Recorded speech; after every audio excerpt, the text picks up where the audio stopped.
Rachel Hannah Knight, missionnaire adventiste afro-américaine, était infirmière, enseignante, colporteur, travailleuse biblique et employée de fédération. Connue sous le nom d'Hannah Knight, elle est née dans le Mississippi en 1874. Son père, un fermier blanc, avait combattu comme soldat confédéré pendant la guerre de sécession. Madame Knight vivait avec sa famille nombreuse dans une cabane d'une seule pièce. Hannah ne pouvait pas aller à l'école locale pour des raisons liées à son origine ethnique.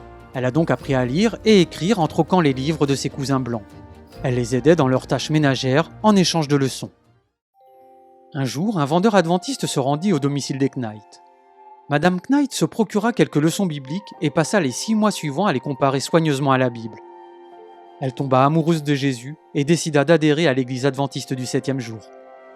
L'église la plus proche se trouvait à quelques 400 miles de là, mais Madame Knight était déterminée à s'y rendre.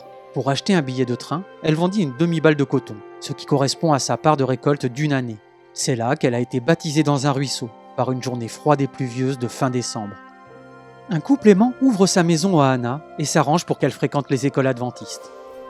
En 1898, elle obtint un diplôme d'infirmière au sanatorium de Battle Creek. Elle retourna ensuite dans le Mississippi, où elle créa et dirigea une école missionnaire. En 1901, le Dr Kellogg, directeur du sanatorium de Battle Creek, a proposé à Madame Knight d'être déléguée officielle à la conférence générale cette année-là, afin de présenter le travail missionnaire médical autofinancé effectué par les diplômés du sanatorium. Pendant son séjour, elle a accepté un appel comme missionnaire en Inde. Elle devint la première femme noire missionnaire envoyée par l'église adventiste du 7e jour et la première à être envoyée en Inde. Madame Knight a d'abord travaillé comme infirmière en Inde, dans un sanatorium de Calcutta. Elle a ensuite été transférée à la station missionnaire de Karmatar. La station gérait une école, un petit orphelinat, un dispensaire et une imprimerie. Madame Knight y enseignait la Bible et l'anglais et s'occupait également de soins médicaux. Consciente que les habitants de la station souffraient d'un manque de légumes frais, elle apprend aux élèves à planter un jardin. Très vite, l'école a pu récolter une abondante moisson. Pendant les 6 années et demie qu'elle a passées en Inde, Madame Knight est également devenue colporteur et travailleuse biblique et a appris la langue hindi. Malheureusement, elle apprend que l'école qu'elle avait ouverte dans le Mississippi a brûlé, et elle retourne donc aux États-Unis pour aider à la remettre sur pied. Elle accepte ensuite un appel à Atlanta, en Géorgie, comme animatrice biblique et établir un travail missionnaire médical parmi les Afro-Américains du Sud. Elle assura en moyenne 500 cours bibliques par an, et beaucoup acceptèrent le message adventiste.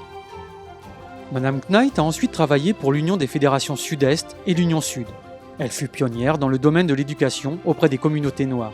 Elle était secrétaire associée pour les départements de l'éducation, des missions à domicile, des volontaires missionnaires et de l'école du sabbat à l'Union des fédérations Sud. Au cours de la dernière année de sa vie, à 98 ans, elle a été présidente de l'Association nationale des enseignants noirs. Tout au long de sa vie, Madame Knight a minutieusement tenu à jour des registres nécessaires aux statistiques. Dans son autobiographie, Mississippi Girl, elle résume son travail depuis 1911.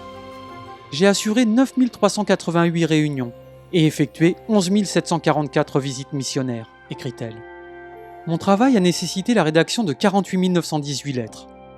Et pour me rendre à mes rendez-vous, j'ai parcouru 554 439 km.